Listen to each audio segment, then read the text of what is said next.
We started and we were very innocent and very naive. The first offer that we actually put in was on a HUD. I remember going into that house and it smelled terribly of dogs. Jeff, who, as I said, a very experienced realtor, after like a minute he had to come out. It was that bad. It was just... We love those houses. We love those houses.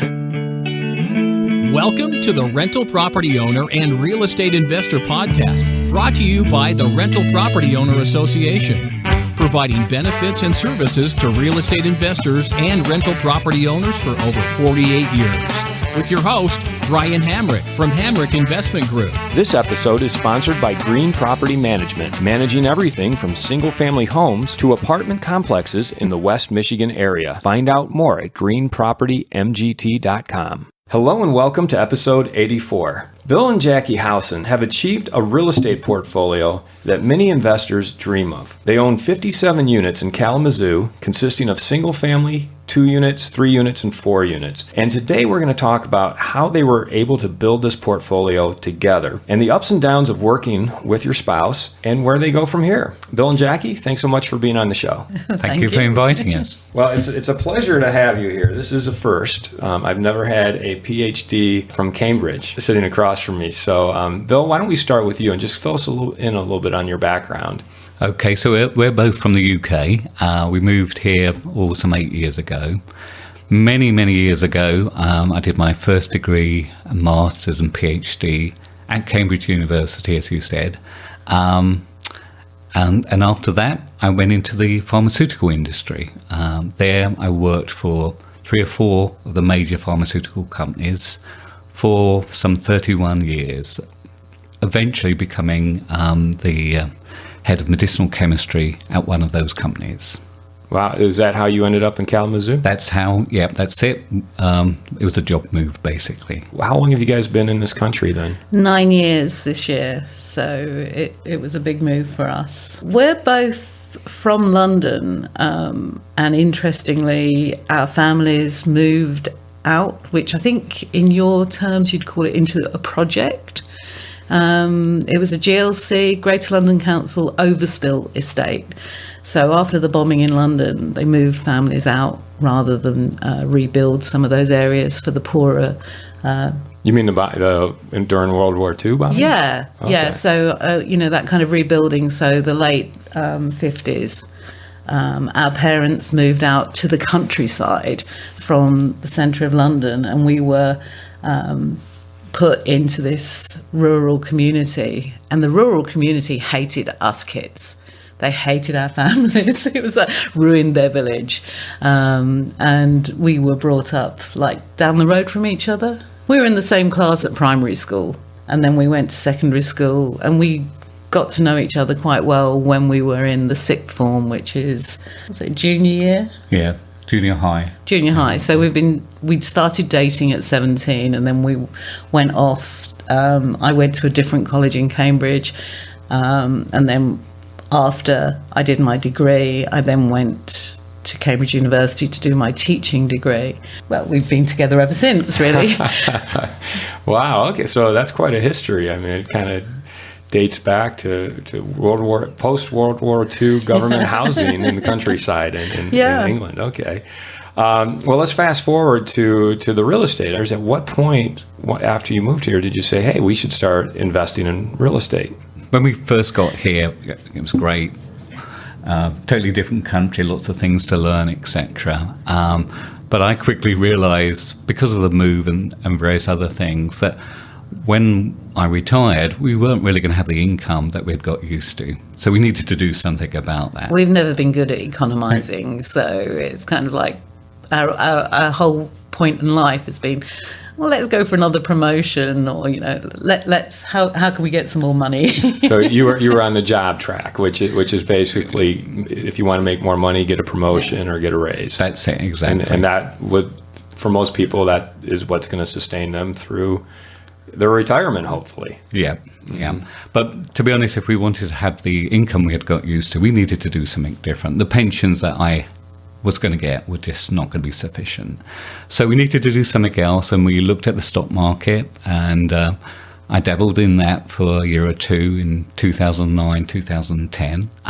It went pretty well, but because actually the stock market had started to pick up from there, and it wasn't actually that hard to actually make some money anyway. But it was never going to make enough money. So it's guaranteed income we were looking at. Really. Yeah, exactly. So it had to be sort of solid, sort of cash flowing properties. Really, that's what my research led me to conclude, is that we really needed to get into real estate, and real estate that produced cash flow income every month. And so I mean, you were really at a crossroads there. It's like you obviously had a good job. Mm-hmm. And but you were looking ahead to your retirement. What's going to sustain that income? Your research. You'd mentioned your research. What research was that? What did you read? Books? Did you go to seminars? How did you determine real estate was the way to go? Books. Anytime I don't know anything about something, I read books. I have to say, a really funny story. When we told my father-in-law that I was pregnant for the first time, he said, "Has Bill got the book yet?"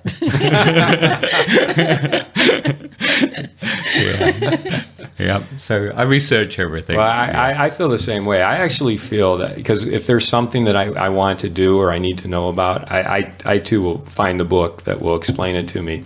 And I actually have found that just buying the book and reading the first couple of chapters helps kind of propel me into, whether I read the whole book or not, it kind of helps propel me into that next chapter there. I think sometimes you already know it, but it's getting that, the confirmation. Yeah, the book kind of gets you in sync with what you need to do or prepare to make it happen. Yeah.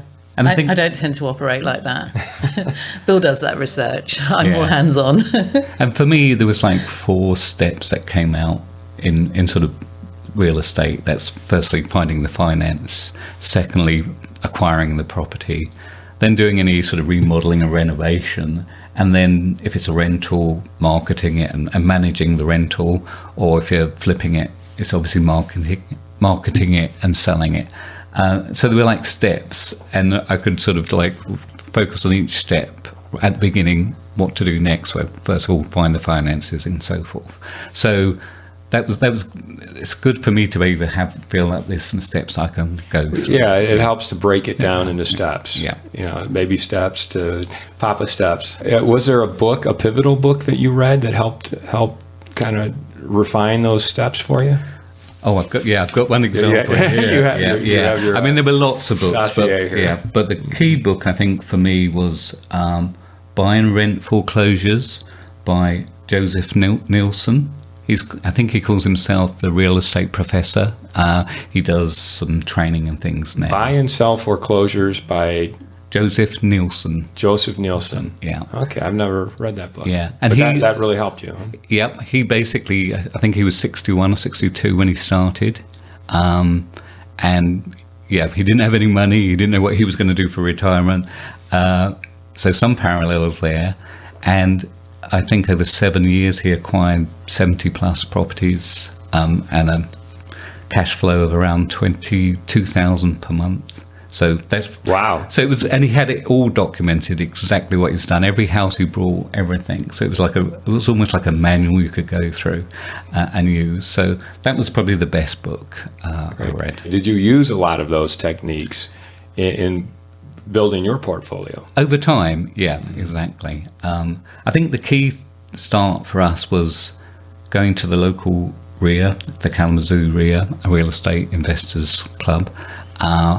And that's where I met our mortgage broker and our realtor. Our first mortgage broker. And our first realtor.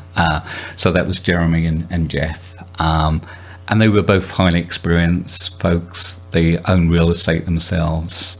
And they could really help us, I think. And they gave me the confidence to buy the first house. But I think the thing at that time was, obviously it was a soft market, very soft market. And what time was this? What period? 2012. 2012. So we were coming out of the recession, but still I'm sure in Kalamazoo especially, it probably wasn't being felt yet. Yeah. It certainly wasn't being felt in Kalamazoo. Yeah. I'm sure you must have looked at a lot of properties back in 2012, and it was a buyer's market. Yeah, I mean, it's really interesting because we have a friend who literally lived down the road and also from England, and they were really interested, and they had started looking before we did.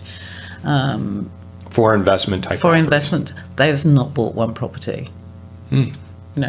But we started, and we were very innocent and very naive and very picky, and we went to places. I'm like, no, and I was worried about roofs and various things, but the first offer that we actually put in was on a HUD, and what was that street?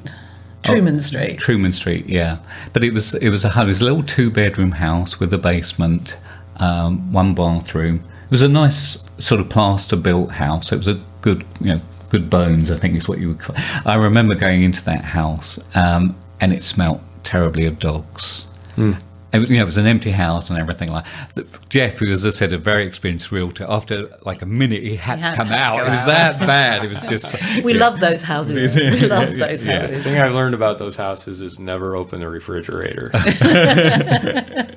you don't know what's going to come out. Yeah. So we put an offer in, and then we had an inspection because we didn't know anything really about houses, did we? I mean, we've mostly bought houses that have been renovated or Personally, just brand new houses. So what we knew about houses, you could have written on the back of a postage stamp, I think. So were you looking for a turnkey type property? No. Or did you expect that you would have to put some rehab into it? We wanted to do light rehab. That was our kind of thing, so maybe paint the kitchen, cabinets, and, just do a few odd things and, get the windows changed if needed.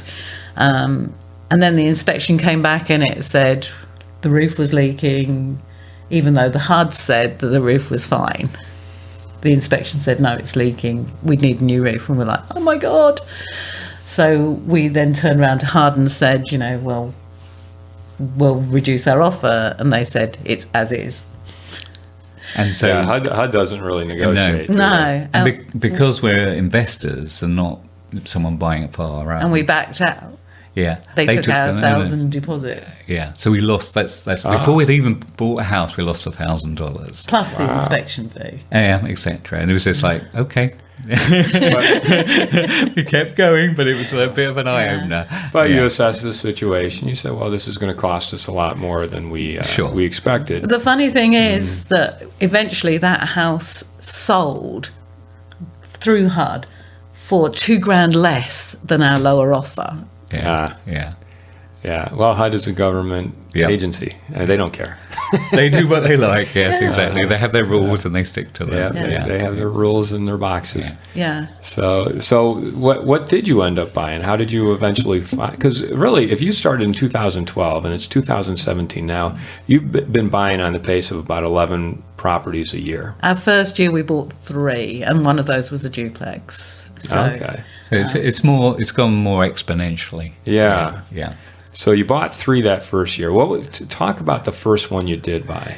That was a short sale, and it went really quickly. We were warned that short sales could take, like 6 months plus, but it went really quickly, and that was so funny because we were going to do most of the work ourselves.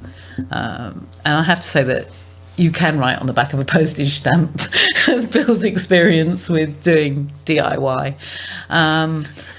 So it was like we went in, we took the carpets up, there were vinyl tiles were coming off the floor, so we took the vinyl tiles up. We got a guy to come in and estimate the bathroom, and we were like, oh my God, that's so much. And then we're like, how can we cut the cost of that down? And he said, well, if you do some of the demolition yourselves, then I'll lower the price. So we broke up a cast iron bath, which was that was very funny. Because cast iron baths, everyone tells you, you just get this sledgehammer and you hit it once or twice, it breaks up into bits. This was like in August, it was really hot. Yeah, it was hot. I remember AC. spending like 2 hours trying to break up this bath. I did it eventually, and into 1,000 little pieces. We now know if you hit it in the right place, it does. But, Yep. it's kind of like Google it. That's my recommendation. If you want to learn how to do something, Google it, because that's what I do. So is it one of those clawfoot tubs that you had to get out No, of? no. No, was no, it no, just a nothing cast that iron grand. tub? Yeah. Yeah, it was a 1950s ranch style. But this was a plaster house, wasn't it? Yeah. So they told me, that we could do the demolition. So he said, cut this out. We're going to replace it, cut. So I cut out with a saw. I cut out like most of the plaster in the bathroom, almost up to the ceiling. And the guy came back and he was like, "Oh, I didn't mean that much." But after that house, after we had done the demo, I remember thinking, "Oh my God, what have we done?" It's just like this house. People had been living in the house, and it was now a disaster, wasn't it? Oh, so you bought a house that people had been living in, and then you just completely demolished it. Yeah. Well, the bathroom. It was awful. The bathroom was awful. So yeah. But I think we decided that's where we were going to go, which was to really renovate properties to a high standard. I have to say that's me, because I'm like, I can't let people live somewhere that I wouldn't want to live myself. We lived in rented accommodation when we were students and before we got married, and it was just, I couldn't ask people to live in a slum. And, he was getting all these jokes at work about, being a slum landlord. And Kalamazoo does have a lot of what I would call slum housing, in terms of I wouldn't want to live in those places. And we bought some of those from landlords and we're like, how did they pass the certification? But, there you go. I can't let people live in awful conditions.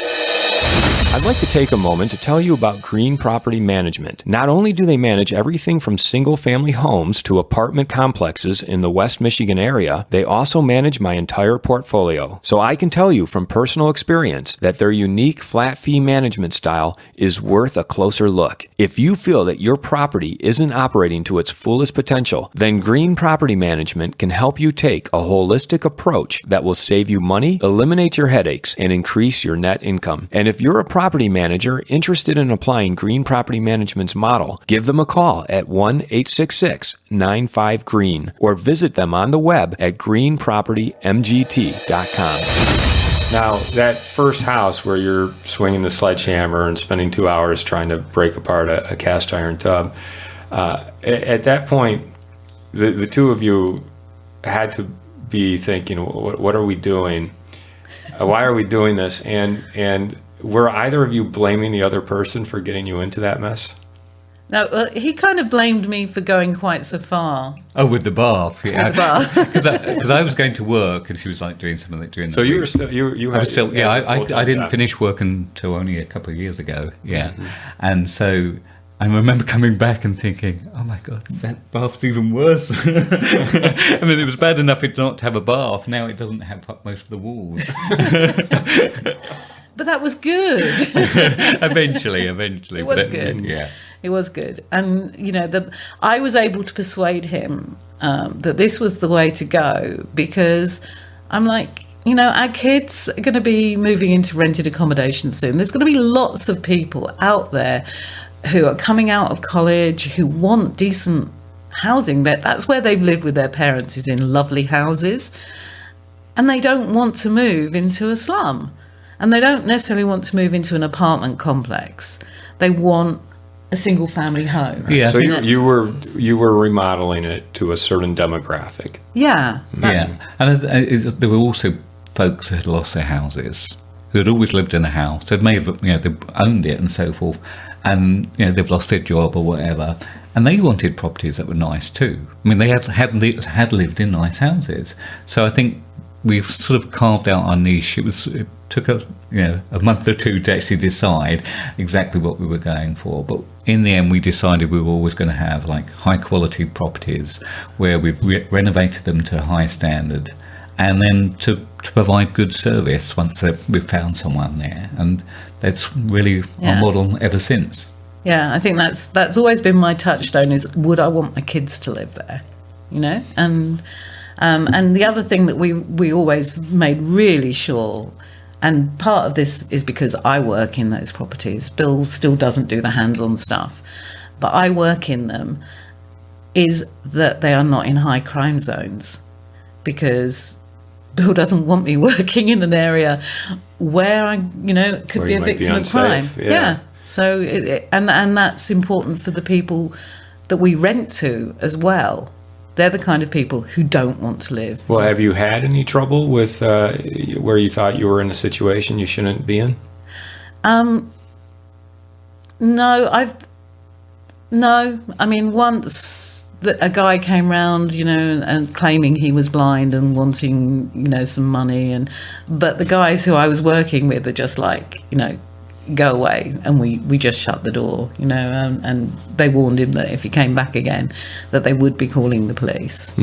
But that's it. Apart from that, really. Yeah. Well, so how did that first house go? How much did you pay for it? I mean, do you remember the ballpark number? 32? Yeah, 32,000. 32,000. You put a lot of your own sweat equity into it. Yeah, we did. How much money on top of that do you think I you put think into it? it's around 14,000. So you put about 14,000 into Yeah. it. So you're at 40, just under 50,000. Yeah. And how's it going now? I mean, what's So that property now rents for $950. $950 a month? Yeah, so it's our best performing property, I think, after all the expenses and allowing 10% extra.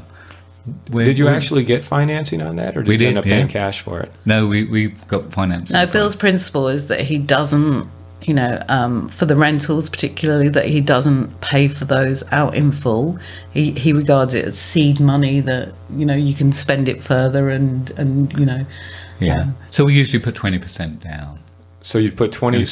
Well, that's great. First of all, that you were able to find someone who would finance that small of a property at that point, especially in 2012. Did that seed money, or the 20% down, and then the 80% you borrowed, did that include rehab costs? Not in that case, because the first 5 mortgages that we had were conventional mortgages, and so they were just like over 30 years. Over 30 years, but all the renovation costs that came from our own monies. Okay, so you probably have at that point probably had 50% equity in the property after rehab. And in fact, even now, even after all the ones that we've done, we're pretty close to 50% equity.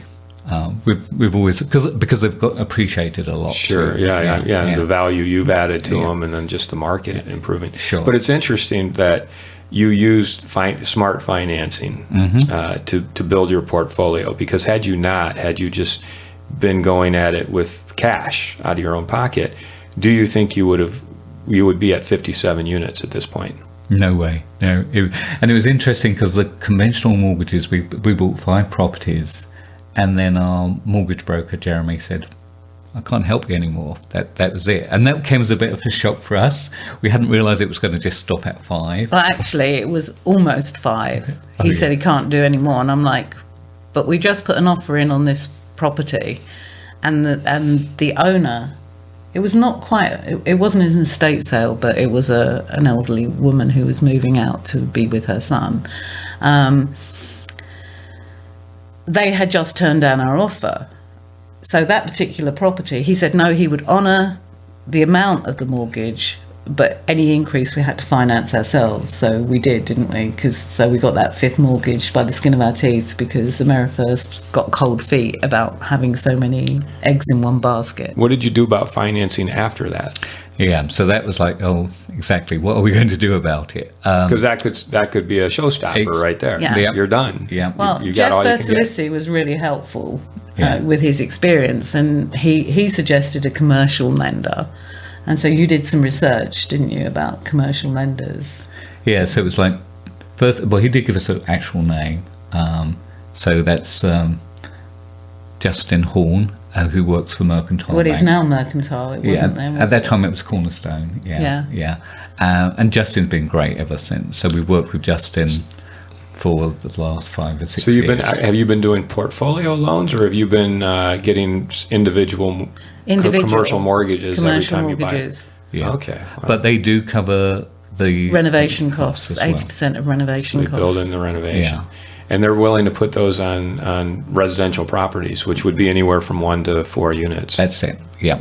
No, they go higher than 4. They could, but they do. Yeah. We've only bought 1 to 4s. Yeah. Okay. Yeah. Well, good. So you hit a roadblock there, but Yeah. you got around it with the financing. So that is your first property is your best performing property, huh? Yeah, I think so. It was based on, doing the analysis, it looks like it was. Yeah, because I look at different ways. So we're always trying to get at least $300 cash flow from each property per month. And I think our actual average is about $350. And this one, as I said, is like $550. So that's interesting, because a lot of investors have the 1% rule or the 2% rule. Your rule is more, we want to be getting at least $300 a month in true cash flow. That's correct. Yeah, From each unit, not from each property. Yes, So the multiplexes. So on on your 4 units, does that mean you're looking for $1,200 a month in cash flow? We're not actually getting that. No. But that's what we're looking to Partly achieve. because some of those ones that we inherited tenants. So we're gradually doing the remodels and increasing the value and increasing the rents of some of those. But at the end of the day, once you do all the tenant turnover and improve the units, you'll be getting your 300. Sure, yeah. And as I said, the average even now is $350. That's because some of the early properties are like $550 a month, such as this one.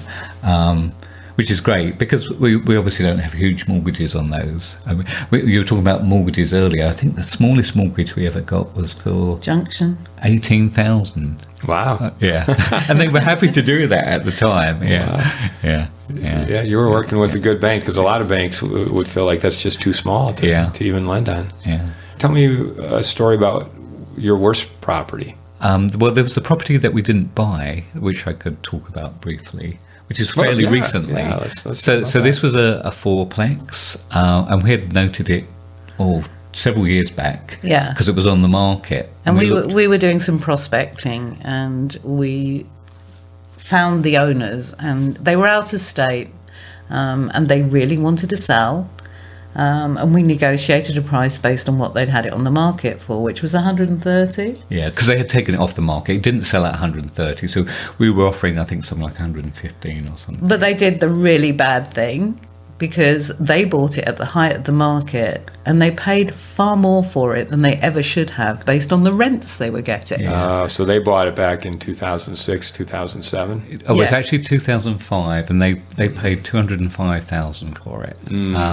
But the funny thing is, so we went through the process. We had our offer accepted. We had a contract. Night before the closing. Yeah. No, we even had the figures, for closing figures. We were closing at 10 a.m. the next day, and then we hear she thinks the figures are wrong. The bank have got the figures wrong for her. And she goes and explores this for a week. It was about a week. Yeah. And she comes back and she says, I can't sell you the house. I owe 160 something thousand on it. I think what she must have done is... She must have taken her payments off the principal. mentally and decided that's how much she owed still.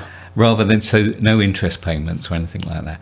But the funny thing is, she's a businesswoman. She owns 6 hairdressing saloons and everything like that. She's a very bright woman. How she could have not realised that, I don't know. But so she realised the night before closing that she was going to have to bring about $45,000 to the table. Yeah. To be able to close. Yeah.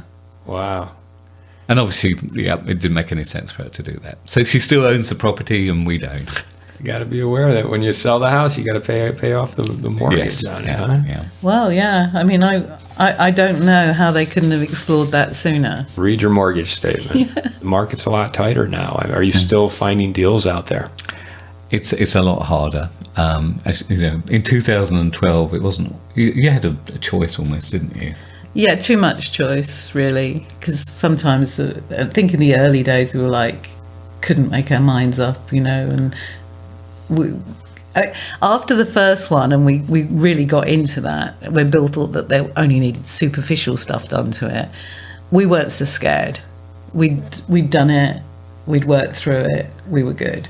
Yeah, I think that's when you do anything. So once you've done it once you did it the first time, you had the confidence to just go and do it again. Yeah. Exactly. You'd had the experience, you did it. Yeah, I sometimes feel like you just got to get that ball rolling. If you take a risk, even if you end up losing money on it, at least you got the ball rolling. Yeah, I just have to rein him in now. I mean, he goes and looks at properties in the first instance, and he's almost like he's ready to put an offer in, and I have to, go and have a look. There was one which was in Parchment, and he was like, "This is a lovely house. I've always wanted to buy a house on this street. It's really good price. We can." And I'm like, "I'll come and have a look." I go and look, and I said, "Bill, it's got termites." He said, "Yeah, but we've had termites before. We can deal with the termites." I'm like, "Bill, it's not just termites in one wall. It's termites in this wall. It's termites in the south wall. It's termites in the east wall. It's a termite empire." And he was like, "Oh God, yeah, you're right." It was a bad house, yeah. But yes, she does have to rein me in occasionally. And then, when she was away in the UK for a few weeks, and a sixplex came up, I think in Paw Paw. It was a HUD property, and we only saw it online, and we didn't even go and see the property. We just put an offer in. It got accepted, and then we realised after a bit more research that although it was a sixplex, they'd changed the coding or whatever, so they would now, and it had been empty for a year, so they would only allow it to be a duplex. So so we got out of that deal. But yes, that's because Jackie wasn't here. I'm sure she wouldn't have allowed me to put in an offer without unseen. You didn't tell me about that. I've not even mentioned that one. No. That's what happens when you go away. What are some of the other instances where the two of you may have disagreed? Sometimes usually, so Jackie does all the design. She does the remodel. She designs the remodels, which usually is a new kitchen and bathroom, and she does all the tile work herself, and all the colours, all that sort of stuff. And I occasionally butt in and say, "Oh, I think it should be this colour," or "Why aren't we using these cabinets?" and so forth. So I'm usually told that I'm wrong and to stay out. and then she'll go around looking at the contractors and saying, what do you prefer? And they all agree with her because they're all scared of her. That's not true. We didn't tell him what the colour was. It's because he believed something was grey, and I said that it's not grey. And it's like, he thinks it is. He's not got a good colour sense. So I've learned to stay out of the He hasn't. He's always interfering. He has his opinions, and he thinks, and he keeps saying no. Well, Jackie, where is Bill usually right? Like, what is his function in your team? And don't say I haven't got one. That's not true. His function is to find the properties and then give me a budget. And I'll try and stick to that budget, but sometimes things happen, and sometimes things end up costing a little bit more. It's like when you discover that there's something wrong with the chimney, and you have to have someone come in and sort it out. I'm much more the trouble with Bill is. That'll be the title of this podcast. We're going to edit this bit out, aren't we? The trouble with Bill is that he has to consider everything before he reaches a decision. Okay, and the issue with that is that we don't have that time. The contractors need to know, and they need to know now. If they're going to get on and get things done, if we're going to meet the deadlines that Bill has in his head of when we need to be finished, then we actually have to keep moving along. And I always think it's better to ask forgiveness than to get permission, because it takes too long to get the permission. So I'll make the decision, and I'm much better at making the decisions, and I don't angst about it. And these are rehab decisions. Yeah, and Bill says, "Oh, I don't think that quite works," or "I don't like that." I'm like, you don't have to live with it. And I don't live in there. Yeah, and basically, because we don't, we could never agree on window treatments when we lived in the UK. So most of the houses we've ever lived in have only ever had blinds, and very rarely ever had curtains.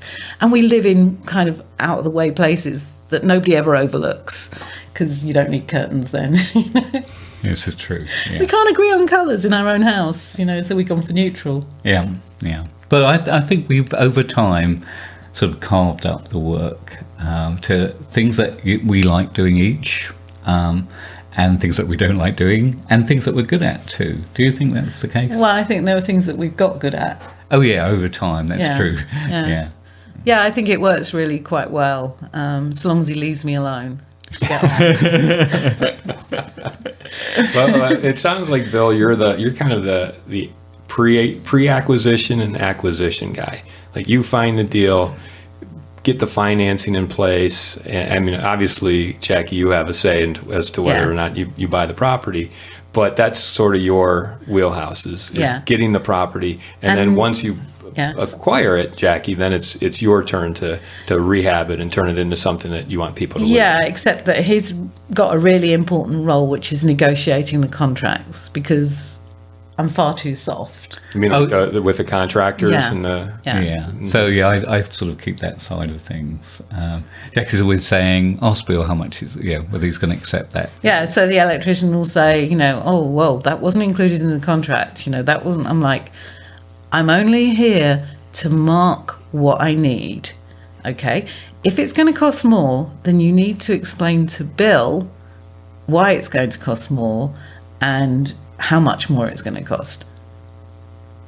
No, don't start it without talking to Bill first. So Bill's the hard guy. He's the one who makes the hard decisions, or like actually has the hard conversations. He's the one who has the hard conversations. He's really good at that. It's like, I do not deal with tenants who don't pay their rent except for eviction process. That's Bill. And he's like, I'm sorry, I'm not interested in your excuses. It's the rent and you need to pay it. Yeah, we've always treated it as a business. So we're not providing a charity. We provide a good product, the house, etc. And we expect to get paid, and we just explain that to people. So you're managing your own properties as well? We are, yeah. And we have been for the 6 or 7 years. Yeah. And I manage repairs and that kind of basic interaction with tenants. But you don't do the repairs. But I don't do the repairs, no. But you have subcontractors who are maintenance people who you can send out to take care of those things. And Jackie, it sounds like when it comes to tenants and the problems they may have with paying their rent, you don't deal with that. I do not.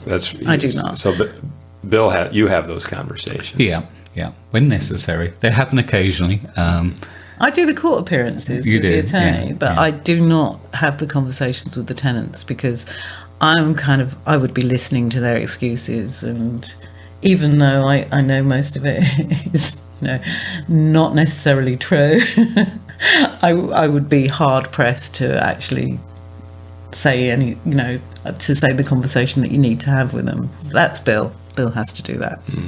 And why is that your role, Bill? I mean, why are you good at that? I don't know whether I'm good at it. Someone has to do it. So I think most things we do because we like doing them. Yeah. But nobody likes doing. There's a few things that you just have to do. But I think we've got to the stage now where we're trying to sort of outsource some of this stuff. We've recently got an office manager, bookkeeper, property manager, all three she does, and she's more or less full-time for us, and that's helping a lot, because lots of things like preparing leases and stuff, which I don't like doing, it's just waste of time from my point of view. She does a really good job at it, and it's really outsourcing the things that we don't like doing, or we feel it would be better that we spent time doing something else, like finding a new property or finding some money or for financing properties or whatever. That's what I would like to spend my time doing. Talking about dealing with tenants, do you have any good horror stories about dealing with residents? I think in our early days we were very naive and innocent, and one particular family, it was our fourth renovation project. It was a duplex, and we were renting it out. It was August, I think, and this particular family looked really nice, and we went and spoke. She was a dental technician. He worked for a carpet company. They had 2 kids. Really nice. But then the check came back and it said that they'd been evicted, but they'd been living with their father for 2 years. The story was that they had been, he'd been ill and that they'd moved there. So I'm like, well, you've got this eviction. And she's like, oh, that's not me. That's my sister. We signed it for my sister. and she got evicted. And, you know, we were like, oh no, we were backing off from here. But then she was crying. And, you know, and you know, they asked to meet us. They came straight from church, you know. It was like, I'm sure they did. yeah, and we kind of like, we asked for proof that they had been living with her father, you know, and they brought us some letters from the school which were addressed there and had been for, and that corresponded with the time I spoke to the apartment complex where, you know, she'd been living at this address according to this letter when the apartment block said that they had been evicting her. So it was like, maybe she was telling the truth. No, we had issues with them right from the beginning about paying rent. We did, but I think they actually managed for 18 months before we got to the stage where... I mean, it was, but there were so many instances where it was late. Yeah. But that to me, the learning, I mean, obviously you get this over time, is that you set very clear criteria, which you may change as you gain experience and refine, and then you stick to them. And this, as you said, was one of our early ones, and it was just like, yeah, we won't do that again. So did you end up evicting them? We did. Oh, no, actually they left. They didn't do a formal No, eviction. They yeah. were on a month-to-month at that stage, but they left. We did take 1.5 months deposit from them, so that would have covered the rent owing at that point. But they'd caused so much damage to the property. Oh, so they caused damage. You know, too. so they weren't even careful, and that was really, you know, this property that we'd finished not quite 2 years before, and we were having to do, you know, major work to get it back into shape, which was really irritating. So does that now kind of inoculate you from those sort of sad tenant stories, or the crying from the tenant, or Yes, excuses? definitely. Yep. And so if anyone has an eviction, that's it. Mm-hmm. We just, it's a Big red no-no. flag. Yeah. Yeah. And breaking of leases. Yeah, that's another one we're very keen on. Yeah. Really? But as I said, we refined them, and I think they're pretty good now. They still, sometimes you still get not a good tenant, but most of the time we get some really good tenants. Yeah, Yeah. we have a lot of really nice tenants. Yeah, who pay on time and no issues really. Yeah. We have some clueless tenants. I mean, the people who moved out in the coldest February, what was it, last year? 2 years ago, yeah. And told consumers to switch off the energy. Yeah. Yeah, and then went back the following day, I think, to pick something up because they actually technically hadn't moved out.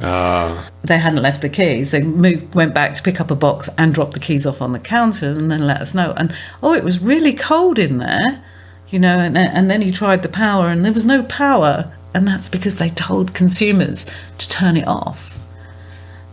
And we were in Florida at the time. Did you have any pipe damage? Yeah, we did. Well, initially we didn't think we did because all the taps flowed. But then there was a pipe that went to the washing machine, and that was the one that got damaged. And of course that didn't show because until... You didn't test it till someone moved in. Well, until it thawed, and Yeah. then the floor was covered in water, Ah. and it was a wood floor. Oh. So we had to replace the wood floor and everything. Yeah. What a mess. Yeah. But it was covered by the tenant deposit and her insurance, so that was good. Because they were ultimately they were good tenants. They'd taken out their insurance, and you know. Yeah. Well, now that you have an office assistant, now you have someone to make sure that the utilities are still running when people move out. Yeah. Yeah, we send them a formal move out letter, and these are the things you should do, and these are the things you shouldn't do now. So it's all very clear. So, Jackie, I wanted to ask you. Obviously, you and Bill get along very well, and have created a good team when it comes to. We shout at each other sometimes. Do you? Occasionally. Are you shouting out of anger or frustration? Or? Frustration mostly. I mean, it's like, just butt out. Just don't interfere in this. Just let me make the decision and just go away. Now, does Bill is he able to say the same thing to you? No. No. I mean, he will occasionally, make his views clear, and occasionally I'll ignore it. Like most of the time. Yeah. Well, that's because he's wrong. I've learned that. It's taken a while. Well, I'm also curious, just being a female investor, what differences do you see? I think that people are prepared to do more for me than they are for a male. Particularly the people that I work with. They'll go out their way to make sure that anything I would like done is done, to help me. They're not as likely to kind of lose their temper with me as they might with someone else. And we do the good cop bad cop bit. I usually get to be the good one. Have you found any bias against you because you're a woman? Have you ever run into that?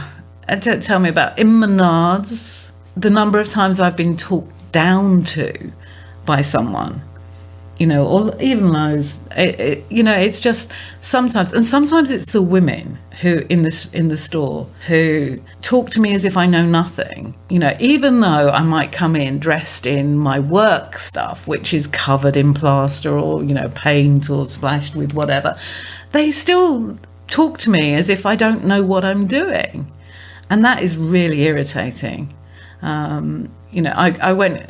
There was an issue at Menards, and I went in, and there was something wrong with the order, and I'm like, for goodness sake, do you know how much I spend at this store? And the guy was like, well, I'm like, can you get the manager here? It was the flooring department. And the manager came over, and I said to him, look, this is ridiculous. And I can't even remember what it was about now, but I'm explaining the issue to him, and I said, and he said, no, he said, you're absolutely right. He said, I'll get this sorted, and I'm like, why didn't he just do that? And he said,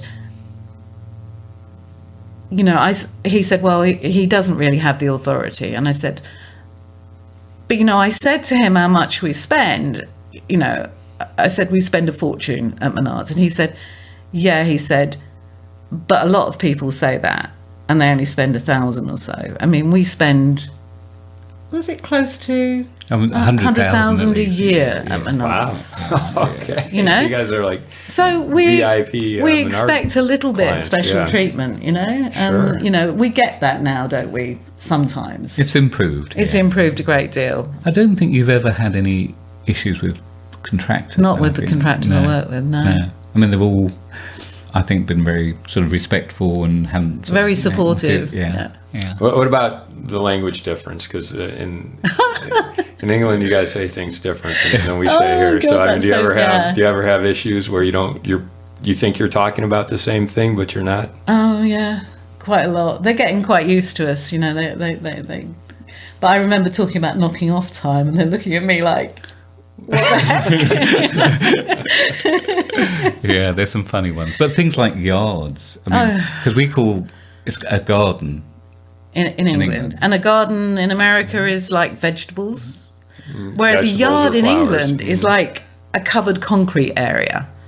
It's like a very small backyard garden with like concrete on it or paving or whatever. That's a yard in England.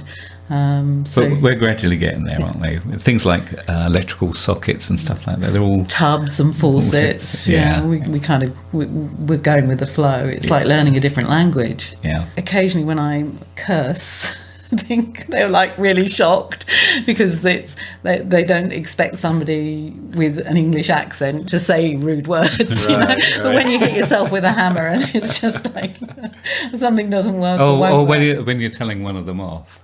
Oh, I don't. No, that was only once. Well, it did, but that's gone down in folklore. I mean, everyone tells me about Jackie. What did Jackie do? What's the story? Right. Well, the story is we were She's gonna renovating this house, okay, and we'd cut out in the bathroom the old wall around the bath because it was rotting and it was unpleasant, and I wanted it cut out and I wanted green board put up. Okay, so I came back, the green board's up. I've got a tile over this. The green board's up. There's a 1/4 inch difference between the wall and the green board.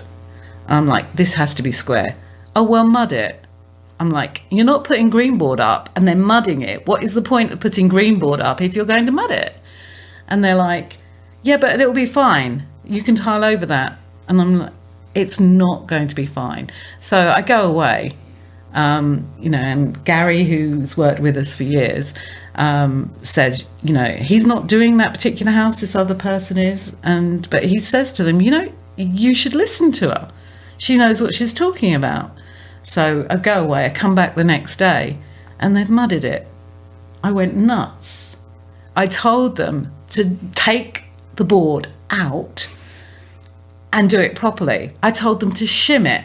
I said, I don't care if you've mudded it. Take it off the wall. If I ask you to do something, I don't expect to come back and find that you haven't done what I asked you to do. And that's partly, my whole school teacher thing.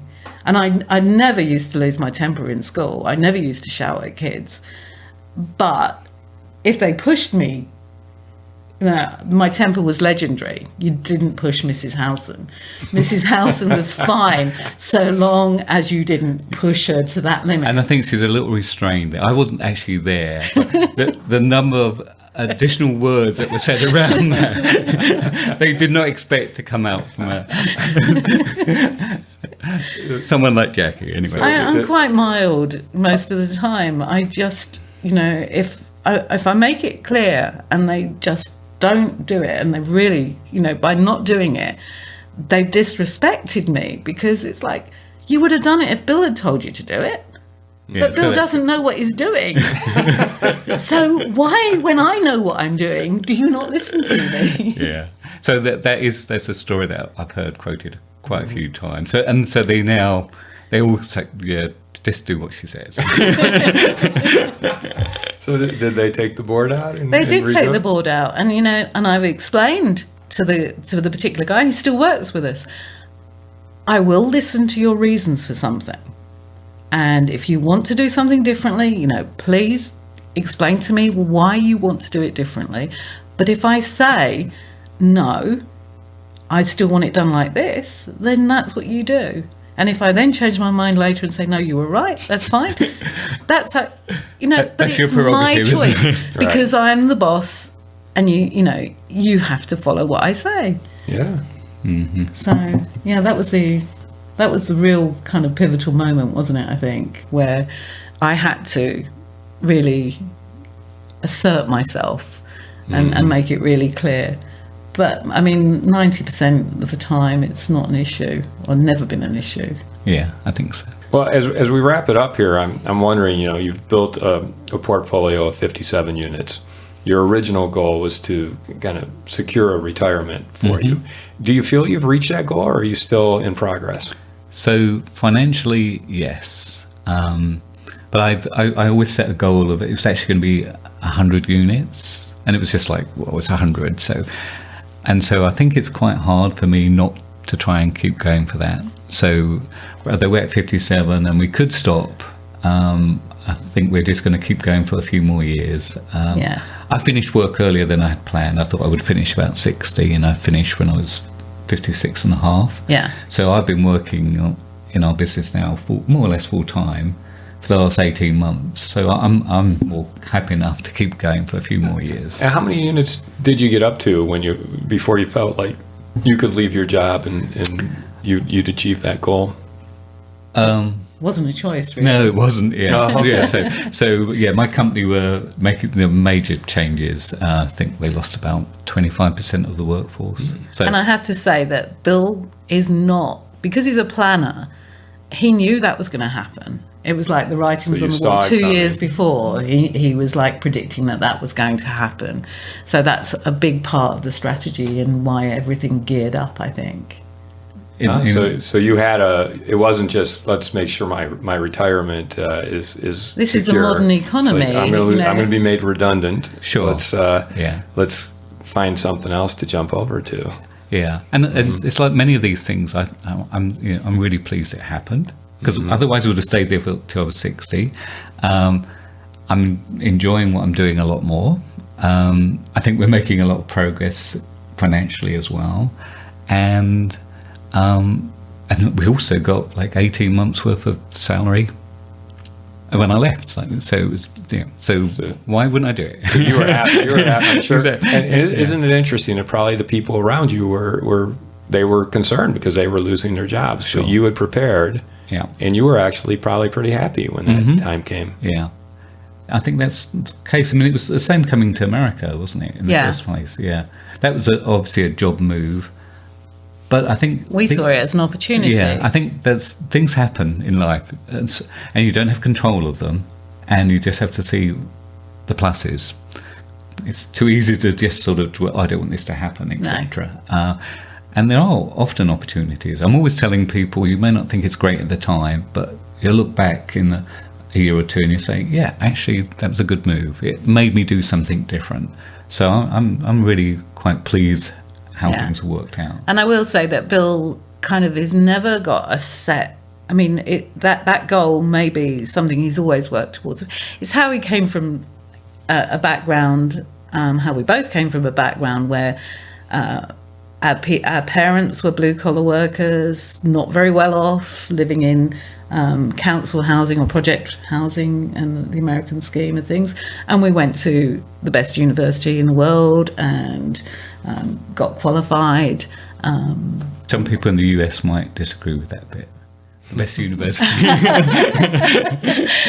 maybe, but and we're all still very impressed by Cambridge. It's up there in the first 2 or 3, I think. Yeah, it's one of the most beautiful places in the world. So anyway, but we did that, but he always puts those goals. So it was 100 houses like 5 years ago.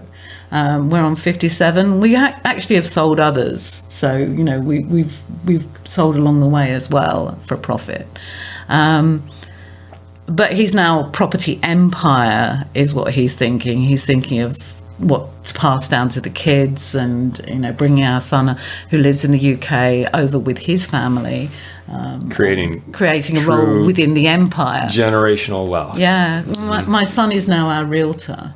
So, that's keeping money in the family. People say to us, would you be interested in selling this house off the market? And I'm like, well, no, because my son's a realtor, and it's, I'd rather put money through his pocket than save a bit on the fees, When you started, you mentioned some friends of yours down the road who had the same plan. Yeah. But they have not yet bought anything. No. And here you have 57 units. 5 years later. Why is that? Why do you have 57 units? What is it you were willing and able to do that others weren't? Well, I think that Bill had the drive to do it. And I my background is not in anything practical, but I've always loved practical things. I've always loved getting my hands dirty. So he had the drive, and he said, basically, I think after the first 3 units, I'm really glad that you're doing this and you're so hands-on, because I don't think we would have been able to do this if it was just me. I might have given up at this stage, because I was getting bored by that stage. I'd given up my job teaching when we moved over here, and I needed something to do. I needed some time to myself to mentally recover. Not easy teaching in the UK. And I needed to mentally recover, and then I needed an outlet, and this has given me my outlet. And Bill just keeps piling the work on for me. It's like, before I went to England, 3 weeks away in England, I had 4 kitchens to do, and 3 bathrooms to tile, and I had limited time to get that done. I do tell her that she doesn't actually have to do the tiling anymore, but she just loves doing it. She does do all the design, and she does it herself. And I think you really like doing it. I really like doing it, and I don't think anyone could do it as well. Yeah, that's the without other charging us a fortune. Yeah. And Bill's so hot on the budget. Yeah. Except when white picket fences are involved, in which case he busts the fencing. But yeah, going back to our friends not taking that I think it's taking the first step, really. If you just It's like going in the water, isn't research it and think about it, it's not going to happen. You have to actually take some action. And you're learning it all the time. I mean, as we described earlier, that first house, it was just like, oh my goodness, what happened? We'd done the demolition and it looked a disaster, but we had to keep going because we had the house, and it just flows. I think once you take it a step at a time. But there are so many people that we know who go they have 5 rentals and then they can't wait to get out of it. We're like, why? Oh, yeah. I think it's just a small number. I mean, what's the point? That you either go in wholeheartedly to, there's no point in just a small number. It's just a headache. Exactly. That's economies of scale, Yeah. So it had to be big, or we were never going to do it, were we? Yeah. It wasn't any point. And it just, everything clicked, I think. I enjoyed going out and doing the practical stuff and learning new skills because I'd never tiled anything before that first house. And we looked at the kitchen and I'm like, it needs something. And we'd painted it and it looked quite nice. But I'm like, it would be better with a backsplash. And Bill's like, yeah, and how will we do that? And I'm like, I could do it. No, he said. And I just went ahead and did it. And it was another time when I was at work. I didn't even have a tile saw. I didn't even have a tile saw. And I actually took the pieces of tile that needed cutting to Lowe's and the guy cut them there for me. And then I went and put it back up. And Bill was like, wow, I didn't know you could do that. And now I have $1,000 tile saw. Yeah, we moved up, haven't you? Moved up. What a great investment. It is a great investment. Yeah. Well, Jackie and Bill, thanks so much for taking the time to share your stories with us. And, congratulations on your portfolio and good luck in moving on to that 100 units and more. Thank you. And thanks for the time. Yeah, it's good. This episode was sponsored by Green Property Management, managing everything from single-family homes to apartment complexes in the West Michigan area. Find out more at greenpropertymgt.com. You've been listening to the Rental Property Owner and Real Estate Investor Podcast, brought to you by the Rental Property Owner Association. You can find out more at rpoaonline.org. If you enjoyed this podcast, please go to iTunes to subscribe, rate, and review.